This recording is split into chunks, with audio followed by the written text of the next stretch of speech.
Hello there. Thank you so much for joining us. This is News Channel Nebraska. My name is Eric McKay. Let's take a look at our top headlines today. Multiple field fires in central Nebraska have been brought under control.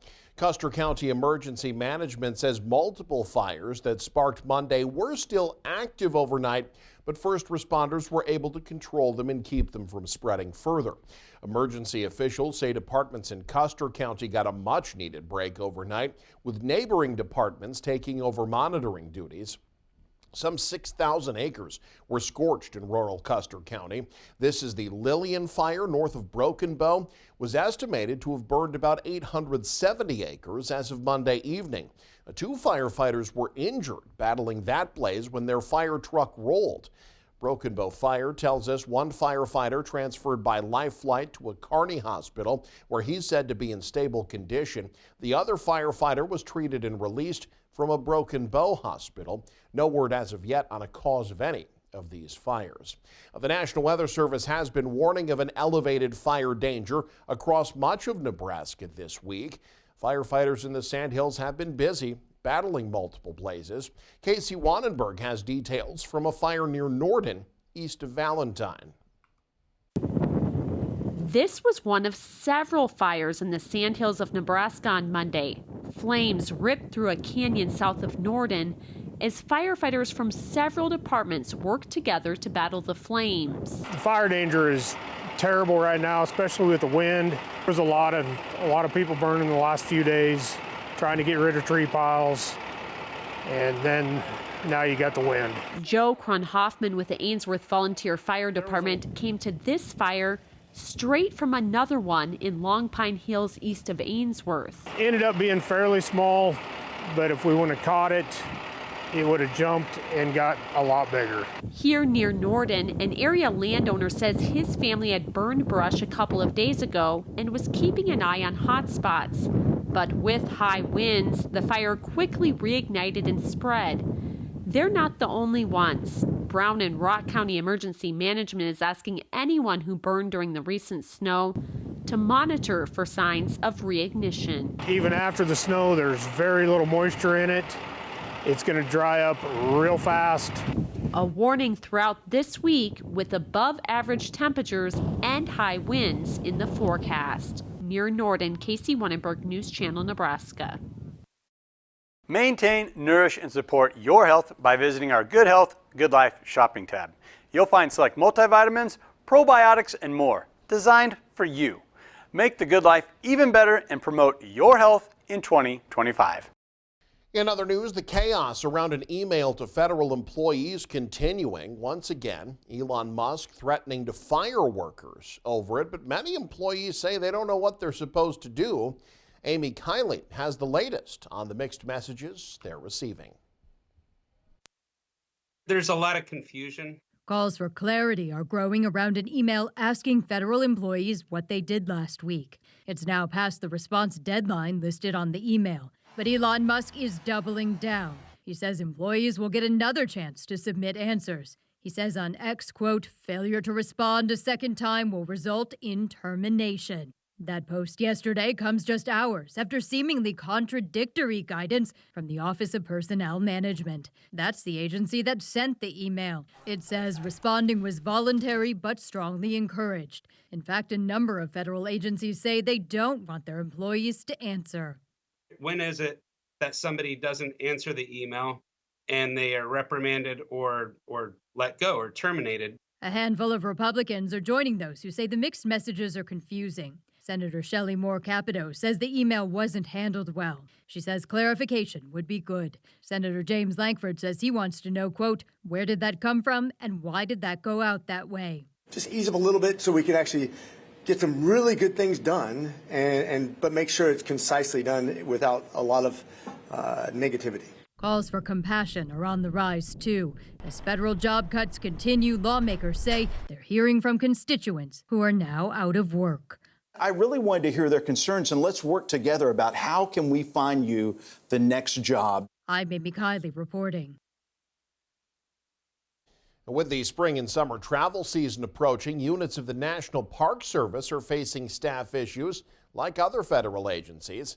Doug Kennedy has more. Officials of a national park unit near Beatrice declined comment on how federal job cuts are impacting the park. We were instead referred to a National Park Service regional spokeswoman who also said she was not authorized to make any public statement. According to a recent Associated Press report, the Trump administration is restoring jobs for dozens of National Park Service employees fired amid government-wide reductions and hiring almost 3,000 additional seasonal workers following an uproar over plans to downsize the agency. A new National Park Service memo indicated up to 7,700 seasonal positions will be hired this year, higher than the three-year average of more than 6,300. The Park Service has about 20,000 employees. Lawmakers and advocacy groups have criticized widespread layoffs as unnecessary and a threat to public safety in the parks themselves. Park advocates are concerned permanent staff cuts will leave hundreds of national parks understaffed and impact operating hours, public safety, and resource protection.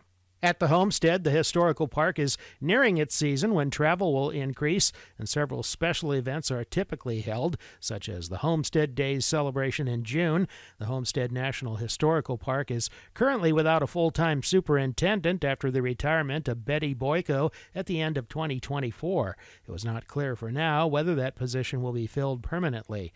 As of this week, the Homestead was operating with normal hours, and it has continued to list several weekend events on its online calendar. From Beatrice, Doug Kennedy, News Channel, Nebraska.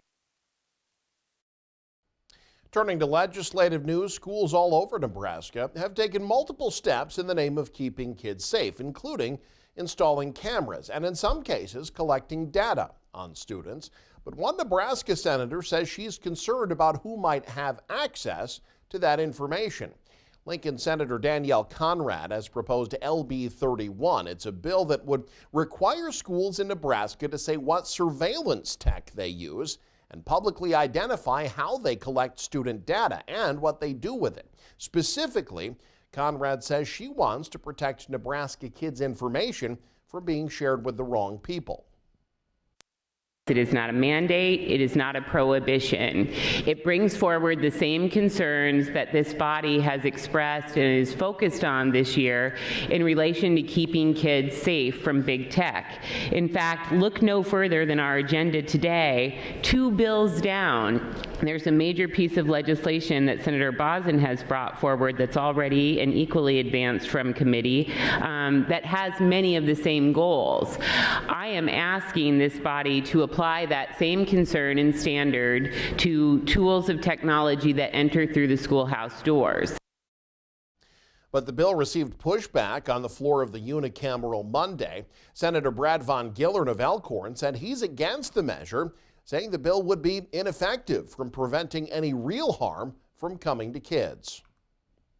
Because I talked to a number of different people this weekend about this bill and what it might do, and I asked them, I said, are you more concerned about your child's the transparency around what's happening with your child and these systems in school, or are you more concerned about their physical security? And 100% responded that they were more interested in their physical security. Frankly, none of them had really thought about the transparency or the data that was being gathered on kids or anything else that's going on in these security systems in school districts. An amendment proposed by Conrad to clean up some of the language of the bill failed to pass Monday, while a second similar amendment by Senator Bob Hallstrom of Syracuse is still pending. Debate on the bill is expected to continue Tuesday. It's being called a win for farmers across the area, specifically those who grow corn, as ethanol is approved for year-round sales. The EPA has given Nebraska and 7 other states the right to sell E15 all year long. It's something Governor Jim Pillen and other Midwest governors have been asking for years. The fuel can now be bought all 12 months in Nebraska, Iowa, South Dakota, Minnesota, Wisconsin, Missouri, Illinois, and Ohio. And overpopulation is never a good thing, and it can lead to a number of problems in cats, problems a southeast Nebraska town has seen daily. But with some help, they're starting to turn things around. Jake Bartecki has more. A small southeast Nebraska town is tackling a problem that plagues a number of towns across Nebraska. The town of DeWitt in Saline County, just northwest of Beatrice, has become overrun by a feral cat population. But with the help of the Beatrice Humane Society and a couple other organizations, that problem is trying to be solved. The city of DeWitt was the first city outside of Gage County to actually approach us and say that cat overpopulation is a problem in their town. And so what we're doing is we're using TNR, trap, neuter, release, and we actually vaccinate in there, so we call it TVNR, to humanely control the cat population. And it's the only version of humane and effective population control that there is. Unfortunately, Carly Fittis is executive director for the Beatrice Humane Society and says trapping begins with food in a cage, then transport to a Beatrice location. The Humane Society currently has about 20 cats ready for surgery, but the process goes beyond just population control. The vaccination side of things is aimed at protection from rabies. By vaccinating our cats, by vaccinating our dogs, we're actually putting a barrier between us and rabies. And so it is a very important barrier to have, and they can either help us or they can hurt us. And this program's going to allow them to help us. Fittis says the ultimate goal is to have DeWitt's cat population 90% neutered at the end of the process. As of right now, she estimates that number to be between 10 to 15%. If we can get to 90% spayed and neutered, we actually stabilize that population and it stays completely steady and actually starts slowly decreasing to potentially zero. It's assuming no humans are going to move in and leave a cat behind when they move out. And unfortunately in our communities, that is a very real everyday occurrence, but it does allow us to really get to the heart of the problem. In DeWitt, Jake Bartecki, News Channel, Nebraska. And you can stay up to date with the very latest by following us online. Head to newschannelnebraska.com and click on the News tab there. You can also follow us on X. Like us on Facebook and Instagram as well. Thanks for joining us. Have a great day. You're watching News Channel Nebraska.